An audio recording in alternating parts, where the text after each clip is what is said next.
মাগো, ওরা বলে তোমার কুলে বসে গল্প শুনতে দেবে না মা। বলো মা, তাই কি হয়? তাই তো আমার দেরি হচ্ছে। আজকের আয়োজিত অধ্যকার মত বিনিময় সভার সম্মানিত সভাপতি, মঞ্চে উপস্থিত সিলেট জেলা ছাত্রলীগের সাবেক সাধারণ সম্পাদক, বর্তমান আওয়ামী লীগের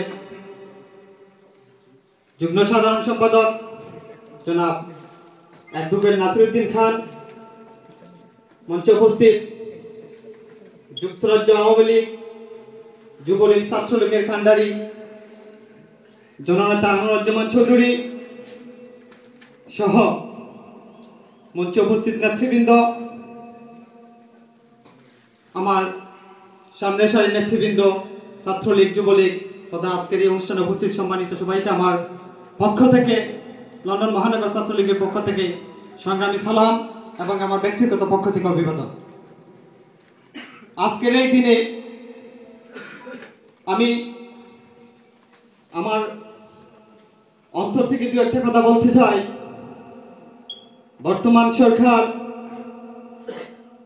আওয়ামী লীগের সরকার কি বা কি করতেছে, আমরা প্রত্যেকটি মানুষ এক একটি নির্বাচনী এলাকার সন্তান। আমরা যদি প্রত্যেকটি মানুষ আমাদের নির্বাচনী এলাকার একটি উন্নয়নের কথা যদি আমরা এই আজকের সমাবেশে বলি, তাহলে হয়তো আমাদের ভিতরে থাকা কালো বিড়ালটি দূর হয়ে যাবে। আগামী দিনে জননেত্রী শেখ হাসিনার হাতকে শক্তিশালী করতে যুক্তরাজ্য ছাত্রলীগ, যুবলীগ, আওয়ামী লীগ পূর্বের তুলনায় এখনো কাজ করে যাবে। আরেকটি কথা না বললেই নয়,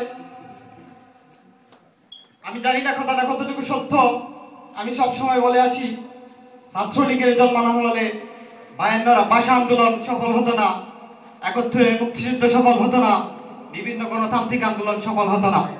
সুতরাং সেই ছাত্রলীগের প্রাণের দাবি আজকে যারা যুদ্ধ অপরাধীরা বাংলার মাটিতে হুঙ্কার দিচ্ছে, তাদেরকে যাতে বর্তমান সরকার, জননেত্রী শেখ হাসিনা সরকার শক্ত হতে দমন করে বাংলাদেশকে রাজাকার মুক্ত করবে, এই আশাবাদ ব্যক্ত করে আমি আজকের মতো বিদায় নিচ্ছি। জয় বাংলা, জয় বঙ্গবন্ধু, জয় বাংলাদেশ।